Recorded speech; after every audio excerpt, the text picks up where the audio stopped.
Bismillah. You know, I've been thinking, imagine if my sins carried a bad smell. I'd be sniffing under my armpit, paranoid, like I'm speaking to the wali about marrying a beautiful hijab girl. Imagine if our sins were physically apparent, so when we commit zina and fornicate, a disgusting smell will emanate from what's physically apparent. And after backbiting, our breath became so repulsive, so much so that we can see a dark smoke puffing from your throat like you smoke spliff.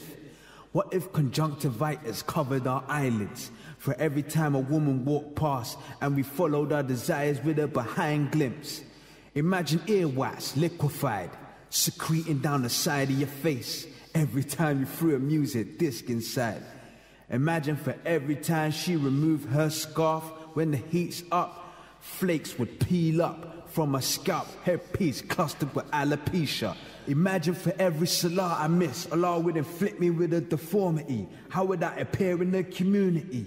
People will cross over the street to move from me. The point I'm trying to make is by Allah's grace, He has concealed our sins to a delicate place. But this is what we would look like if we wore our sins over our skin. And if this was my skin, I'll be on a hike ting. Antibiotics, antiseptics, on the cloth, wiping. I'll be on medicine, bathing, wudu, changing, fold after fold till I'm clean like it's raining. But Allah didn't make things so. Instead of wearing our sins on our skin, He confined the ugliness of our sins to the heart which corrupt our soul. So my first step is to take my heart apart, identify the disease, it looks like it's part nifaq. At Tabib al-Qalb, my local GP, Qayyim al-Jawziyya, gave me a prescription free.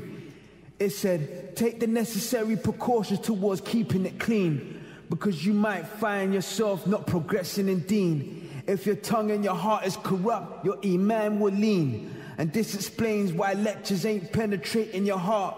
Quran and Hadith won't penetrate your heart. You could carry your body in a janazah, bury the brother, and walk away like it didn't happen from the start. The ayats won't sink in, then I see how it makes me arrogant. My sins are black and my heart is dripping in my abdomen.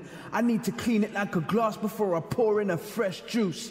Leave a sin for a good deed. In Allah we seek refuge.